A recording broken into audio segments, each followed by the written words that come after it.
Hey there everybody, welcome back to the Pike Homestead.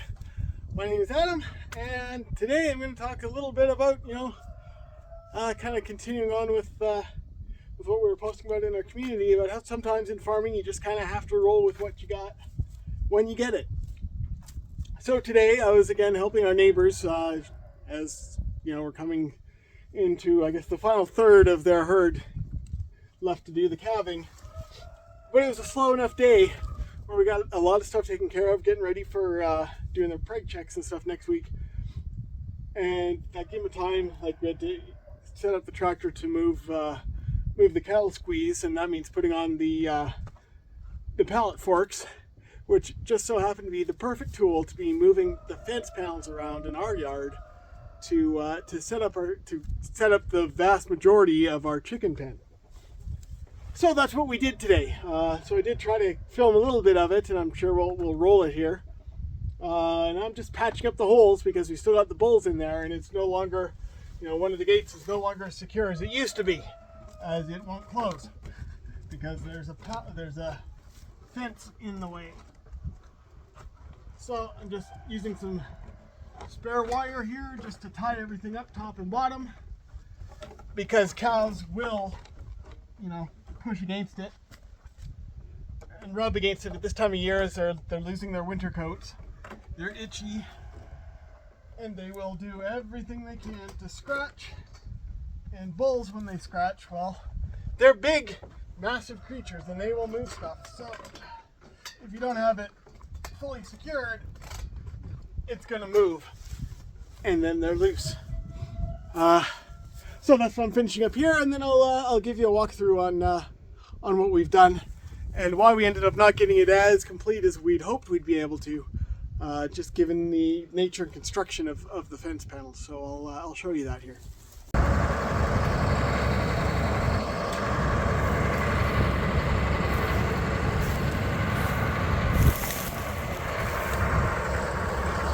We're currently in the midst of moving panels to create our chicken run after I get some wire on the bottom, but we've got to move this gate and a bit of fencing out of the way. Well, it's not always the greenest of solutions when you've got big heavy stuff to lift. Sometimes it's better to just go with the quickest mechanical option. So we're looking at options for where to put this bit of fence, and just with the landscape and everything, I wouldn't be able to have it going over to the fence here and still be able to open that gate to the pig pen to let them out. So we're going to pull out this bit of gate and everything here that's pretty much useless anyway, because most of this fence has been collapsed since we moved in, and just have it go right up here and straight over to the barn with the two panels, because if I measured correctly, it should work. If not, it's a lot smaller gap to have to close up, and then I'll just have to build a gate into these panels after we're done.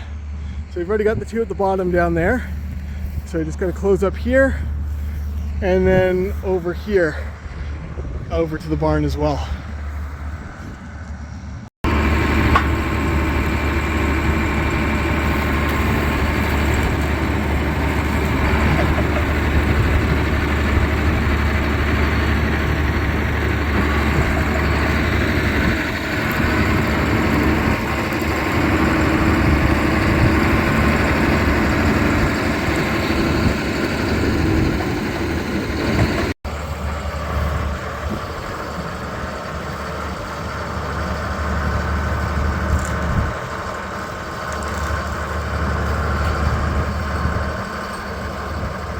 And it's free.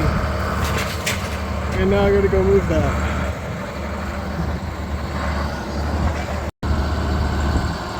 Or not. Looks like he's gonna try to pick it up. Let's see if it works.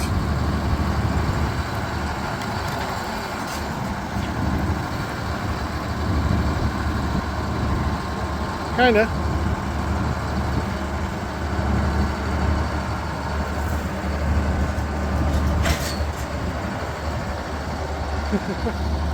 Alright, we'll go sort that out. Managed to pin it.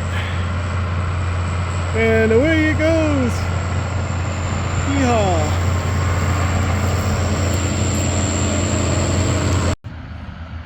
bulls are very helpful.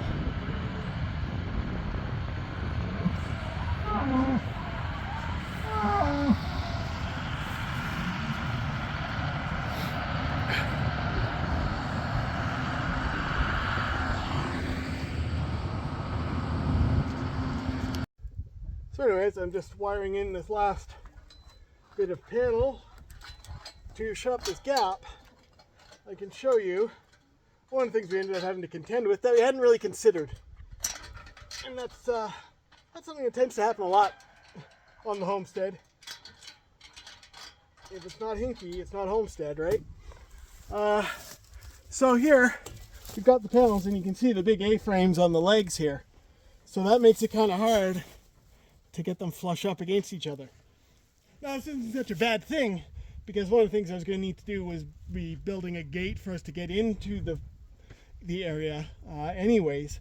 So this just gives me a hole to do it in. I don't have to actually cut the panels. So anyway, it's all secure now. The bulls aren't going to be getting in or out. So I'll give you a quick walkthrough on what it looks like. Anyway, if you recall from my video doing the chicken door, there it is right there. There's some chickens out. And you might recall there's a gate there. Well, there still is a gate.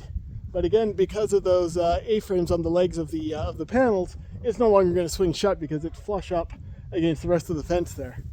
And the fence used to run right along here. So it's gone here. There used to be a bit of a gate post and support structure here with a gate on it. And we ripped that out. We've got some video of that. Just because it doesn't need to be here for these two panels. And you see behind me now, down the far end, it's all clear. It's all locked in. So there's lots of gaps and stuff that we still need to close up. But we've got the basis of our chicken run here, and filling in those gaps is just a few boards here and there. And I may well just end up doing some metal mesh along the bottoms where the boards are rotted or something, or just getting more boards to run along it, because we've got, with the actual permanent fencing here, you can see they've got a board along the bottom, whereas the panels here there do not. But we've got this huge, I think it's what, a half-acre space for our chickens. And the goal now will be to plant in some berry trees or something like that to give them some shelter from aerial predators and the sun, as well as give them a food source and stuff. So something that's going to drop that they'll eat and be happy with. That will grow happy here with all this manure filled ground. Because yeah, the bulls have pretty much had the run in here for the whole time, and they were very helpful. We did have some challenges moving all the panels, just because they are older. So I'll walk you down here the far end, and show you what I mean. So here, let me just show you what I'm talking about here. So these are some of the panels we moved, and you see up above that square frame there. That is meant for a tractor with things like pallet forks on it to be able to just slip them under there and lift it up. Unfortunately, for both of these panels, those they're pretty much just coming right out of the frame. So we had to knock out some boards to fit the forks through and lift them up and put them into place. And these ones, they're a little bit different than the ones up top, as the A-frames to support them are a lot smaller, so we're able to get them a lot closer, and this will be a much easier gap to close up and make, you know, chicken proof and bull friendly. So anyway, it's coming along. I'm really happy with the progress so far, and we'll keep working on patching, because again, there are, you know, curiously bullhead sized gaps in my fence. I'm not saying the bulls did it. I mean, the holes were already there, but they haven't necessarily made it better. As we go on, as everything's still beginning to thaw. See out there, that's the dugout. There's some running water around the edges. So at least for us, we don't have to worry about cows falling through the ice because it's melted away from the edges. But we're kind of the outlier in our area here because our dugout is actually on a running water course. So it pretty much stays full all the time. And we're nowhere near as full as last year because if you see all those humps and lumps in the ground there, that's where water was last year and it was all muck. As our guests here help, make it all nice and mucky.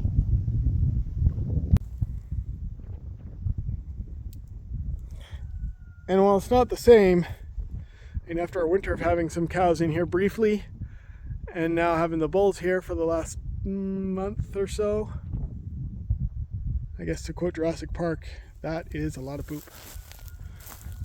So, get busy, chickens. Spread that poop. Bunch of happy chickens.